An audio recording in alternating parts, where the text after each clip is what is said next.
Fernando Navarro García es el autor del Diccionario Biográfico del Nazismo y Tercer Reich y presidente del Instituto de Estudios para la Ética y la Responsabilidad Social de las Organizaciones Innovaética.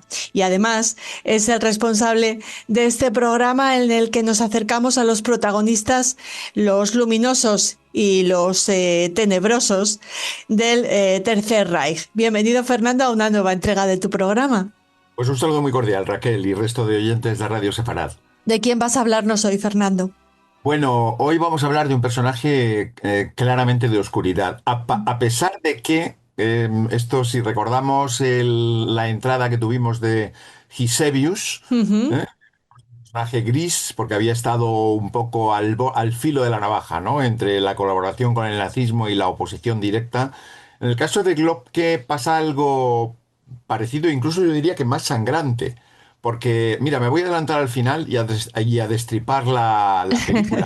Este Muy hombre bien. empieza, pero es que es importante que veamos porque es que es muy llamativo y es uno de esos casos que hemos hablado muchas veces, ¿no, Raquel, en nuestro programa, de auténticos canallas, auténticos criminales que no solo se fueron de rositas al terminar la Segunda Guerra Mundial, sino que es que vivieron muchos años rodeados de honores.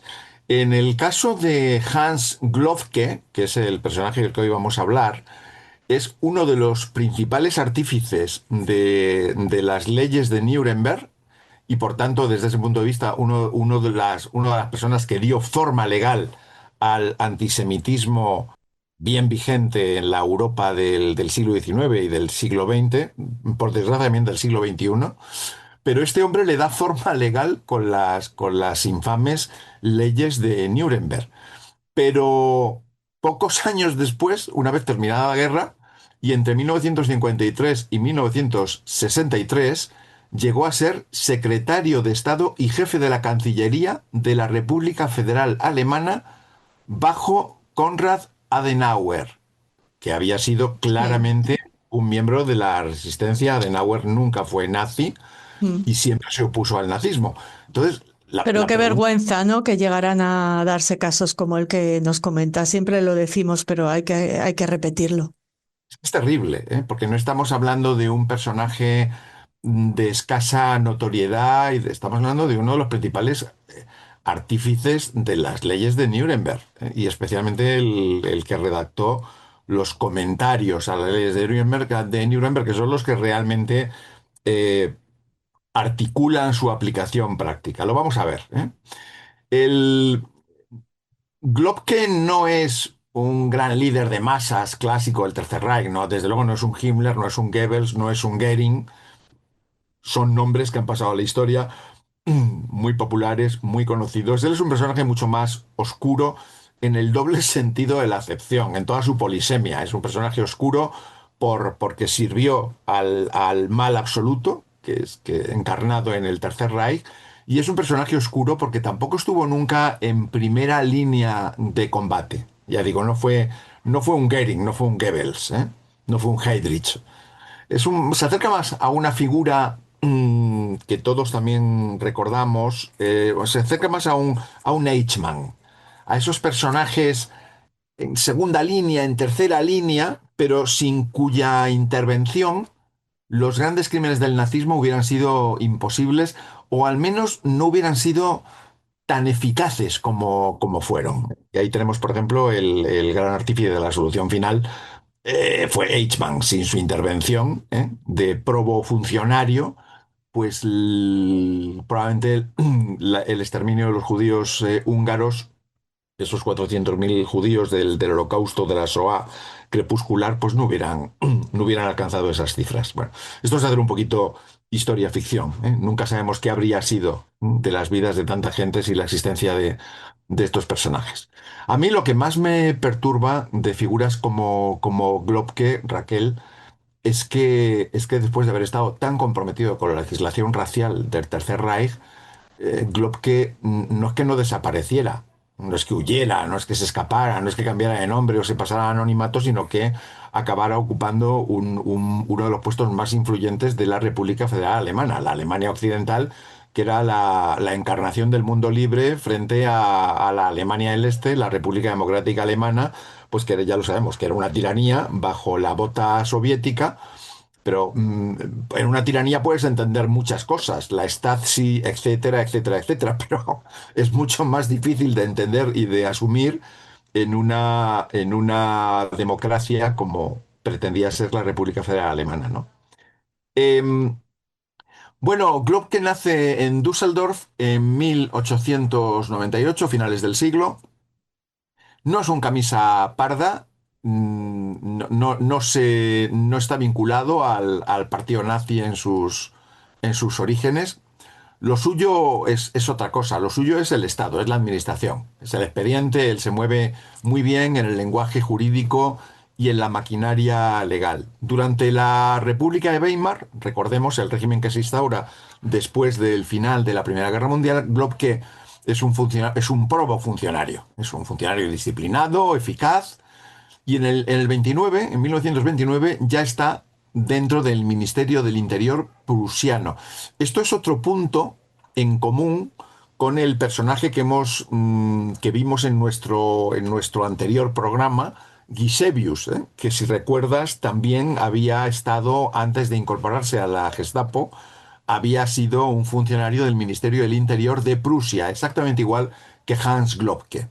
Decía antes que es una figura fundamental para alimentar el antisemitismo y sobre todo para darle forma legal, para construir legalmente el antisemitismo. Las leyes de Nuremberg, como sabemos, cuando se publican, pues es un antes y un después, realmente están consagrando lo que de manera consuetudinaria, o sea, a través de la costumbre, pues impregnaba toda la sociedad alemana, y bueno, no solamente alemana, sino en general europea y hasta me atrevería a decir occidental. Recordemos que Henry Ford en los Estados Unidos pues ha publicado en esa misma época una obra que se ha convertido en un bestseller, se convirtió en un bestseller, se tradujo a no sé cuántas decenas de lenguas, como era El Judío Universal de Henry Ford, ¿no? Bueno, Globke lo que hace es a las leyes de Nuremberg, que realmente lo que están haciendo es consagrar la segregación de los judíos de cualquier participación y cualquier acceso a derechos en el nuevo Estado, en el Tercer Reich. Lo que él hace en colaboración con Wilhelm Stuckart, el otro personaje del que quizás otro día tengamos ocasión de hablar con más detalle, lo que hacen es redactar unos comentarios oficiales a la legislación racial de Nuremberg, muy especialmente a la ley de ciudadanía del Reich. Los comentarios oficiales no son baladí, Raquel, porque las leyes tienden a tener un lenguaje jurídico a veces muy complicado, con una jerga jurídica que solamente los especialistas son capaces de entender, pero las leyes de Nuremberg se pretendía que fueran, que llegaran a todos los rincones de la sociedad, ¿eh? No solamente a la judicatura o al mundo del derecho, sino también a la medicina, a la universidad, al comercio, bueno, a la vida privada, a las familias. Ten en cuenta que se habla de matrimonios, se indica quiénes pueden casarse, se hacen tipologías tipologías raciales de acuerdo al gusto de la época, ¿eh? Alemanes puros, judíos mixtos. Bueno, y entonces todo esto requiere un aterrizaje a un lenguaje más asequible por la mayoría de la ciudadanía alemana. Esos son los comentarios oficiales que redacta Globke en colaboración con Wilhelm Stuckart, como decía. Y esto es lo que hace que convierta fundamentalmente a la ley de ciudadanía del Reich en una herramienta práctica, que pueda ser aplicada y consolidada por cualquier buen alemán. El buen alemán lo estoy diciendo con todas las comillas, ¿eh? Yo sé que en la radio estos matices no se notan, pero bueno, enfaticémoslo, ¿eh? Buen alemán con todas las cosas. Sí, lo entendemos perfectamente. Gracias. No, sí. Entonces, bueno, ¿a qué nos lleva a todo esto? Bueno, pues que el antisemitismo nazi no solamente es una explosión de odio irracional, sino que hay detrás todo un sistema jurídico y administrativo minuciosamente construido. Y eso no viene mal que en estos tiempos que corren lo tengamos también presente, ¿eh? Porque yo de verdad que estoy, bueno, estos programas luego quedan colgados, ¿no? En vuestra página web y pasarán los años y quizás sigan escuchándose. Pero estamos viendo ahora, estamos en el mes de abril del año 2026 y estamos viendo ahora momentos en donde el antisemitismo absolutamente irracional está siendo respaldado no solo desde medios de comunicación, de una forma, yo diría, no unánime, pero masiva, sino también, y esto es lo más grave, desde instituciones políticas y desde gobiernos y organizaciones internacionales, ¿eh? Bueno, por Entonces, eso programas como el que realizas son tan necesarios, Fernando.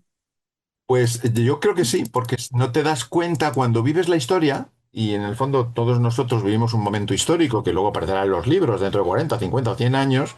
Cuando vives la historia, a lo mejor no te das cuenta de ciertos matices, pero cuando en ocasiones tú ves ciertos paralelismos, sí que te inquietas. Y realmente pensamos que el antisemitismo es un poco esa imagen, si quieres, clásica del populacho asaltando una tienda o quemando un barrio, judío, de las típicas, los pogroms medievales.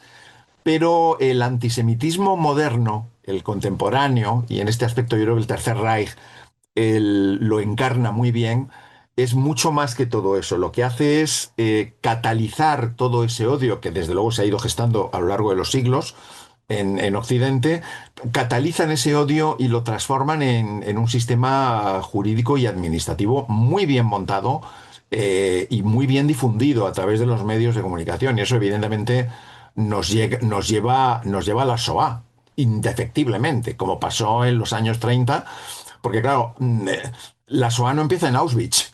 La gente está muy equivocada si piensan que el exterminio empieza en Auschwitz. Empieza mucho antes. Antes de la deportación hubo desposesión, antes del exterminio hubo clasificación y antes del crimen masivo e industrial, que son los lagers, los campos de exterminio, hubo un lenguaje legal, ¿eh? Que fue despojando a millones de personas de su condición primero de ciudadanos y poco después de humanidad, ¿eh? De humanidad. Y eso es lo que al final termina en Auschwitz. Y ese mecanismo de deshumanización es lo que tiene un riesgo enorme, porque en ese aspecto te das cuenta de que hay muchísimas similitudes. Yo no creo que la historia siempre se repita igual, pero la historia siempre te da pistas de cuáles son los senderos peligrosos. Bloque se mueve en este entorno. La defensa de Globke, cuando termina la guerra, Hans Globke, pues, porque claro, este hombre, como decía, termina trabajando con Adenauer. ¿Cuál es su defensa? Pues lo habitual, que realmente él no había sido un ideólogo nazi de primer nivel, que no fue miembro del Partido Nacional Socialista de los obreros alemanes, no fue miembro del partido nazi, que era un funcionario, era un técnico más, y que hizo todo lo posible, aquí viene el argumento clásico, para moderar o para suavizar algunas de las medidas más extremas del régimen nazi. No lo he dicho antes, pero aprovecho para indicarlo ahora. Es también uno de los redactores de la ley habilitante anterior a las leyes de Nuremberg, que Ujú. es la que le permite a Hitler asumir el poder absoluto en Alemania, ¿eh? Porque hay unos pocos meses desde que Hitler asume la Cancillería en enero de 1933 hasta la ley habilitante en la que todavía se puede decir, Raquel, que Alemania es un régimen autoritario, pero todavía no es una tiranía. Todavía hay una mínima, quedan unos pequeños vínculos, unos pequeños jirones con la agonizante República de Weimar. Después de la ley habilitante, de la que Hans Glob, que es también artífice, es un corredactor de esta ley, Se puede decir que el Tercer Reich ya se transforma en un régimen hitleriano, en un régimen hitleriano de terror con todo lo que conocemos. Entonces, claro, esa es la defensa que después de la guerra es la coartada del tecnócrata, la que después de la guerra se trató de aplicar y se aplicó además con bastante éxito, por desgracia, a un personaje tan siniestro como Hans Lobke. Insisto, el autor de los comentarios a las leyes raciales de Nuremberg. Claro, se olvida, Adenauer y todo su equipo se olvidaron de que uno puede ser un burócrata muy eficaz, no tener el carné del partido, pero en cambio haber sido un soporte fundamental para la difusión de la idea más perversa del nazismo, que es la idea de superioridad racial y la idea de la necesidad de exterminar a los judíos por el mero hecho de serlo, ¿no? Cuando acaba la guerra, como decía, se transforma en una figura de poder central de la República Federal. Adenauer, además, Konrad Adenauer, entre el 53 y el 63, que está dentro del gobierno de Adenauer, lo defiende a ultranza. Eh, y probablemente hay varias razones. Una de Realpolitik, por desgracia, porque lo consideraba extremadamente eficaz. Era un funcionario muy eficaz, un tecnócrata y consecuentemente, bueno, lo que hubiera hecho anteriormente, pelillos a la mar. Nos va a permitir que la recién nacida República Federal Alemana, que por otra parte está enfrentada a la República Democrática Comunista, pues esto nos va a permitir tener a gente muy eficaz trabajando a nuestro lado y además con un anticomunismo declarado y que no tenía que demostrar. Quiero decir, era evidentemente un anticomunista pata negra, desde los años 20. Entonces, bueno, esa Realpolitik, que es la que aplica Adenauer, es la que permite matrimonios tan absolutamente contra natura como el de un personaje indiscutiblemente antinazi, y demócrata como era Adenauer, le permite incorporar a su equipo en un altísimo rango ministerial a personajes como Globke. Por otra parte, y esto ya estamos en lo que es la dinámica de Guerra Fría, la propaganda de la Alemania del Este, de la Alemania comunista, o sea, de la RDA, la República Democrática Alemana, obviamente aprovechó este nombramiento de Globke durante esa década que realmente estuvo con Adenauer para juzgarlo en ausencia, in absentia, y condenarlo a muerte. Esto lo hicieron los soviéticos al otro lado de lo que luego sería el muro de Berlín, y se presentó desde la RDA como un símbolo de la hipocresía moral de la República Federal de Alemania. Claro, al otro lado del muro, en la República Federal de Alemania, como era un discurso que venía de la Alemania comunista, de la Alemania del Este, pues era un discurso que quedaba desacreditado por el mero hecho de que venía del lado comunista. Pero en este caso hay que decirlo con claridad. A veces también los totalitarismos dicen verdades como la copa a un pino. Y en este caso, pues el discurso de la República Democrática Alemana acerca de la hipocresía moral de la República Federal Alemana, pues tiene todo el sustento del mundo, porque elevaron a Glocke a un cargo de responsabilidad muy alto que desde luego eh, produce, produce un cierto asco, visto con los ojos de la imparcialidad con la que debemos juzgar siempre este tipo de actitudes. Ujú.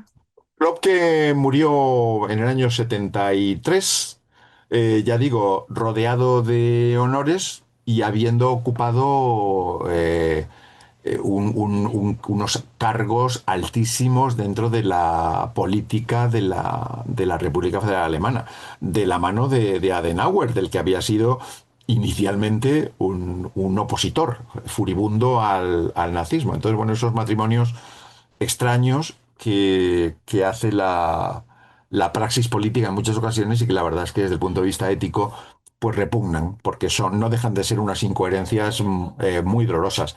Y ya hemos visto, Raquel, que al analizar las biografías de personas que vivieron y sufrieron durante el Tercer Reich, pues hay muchísimos casos como el de Klopp, que hemos visto unos cuantos en lo que llevamos de programa, y me temo que nos quedan por ver todavía unos cuantos más.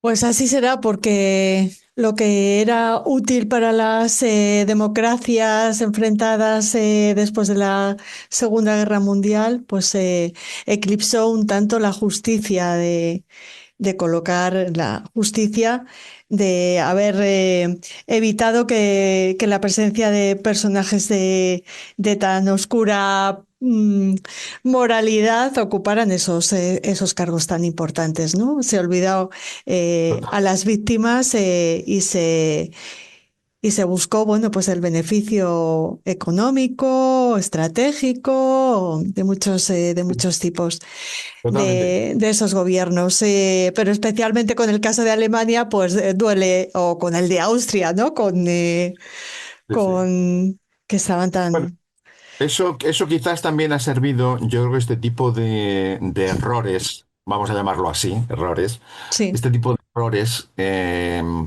o vicios morales, también han servido para que la Alemania contemporánea mm, quizás sea el único país europeo, eh, al menos país europeo de poder, sí, poder internacional, que sí tiene una posición muy clara frente a cuál debe ser su papel de apoyo al Estado de Israel. Es digo el único, porque luego hay sí, otros que pueden decir con la boca más pequeña y algunos otros, como el caso español, en donde es una posición claramente antisemita. Pero esto quizás ha servido, ya digo, este tipo de errores, que fueron muchos, porque hablaremos también de algunos jueces, lo que pasó con la judicatura alemana, ocupada en gran parte por jueces que habían sido jueces al servicio del Tercer Reich, y además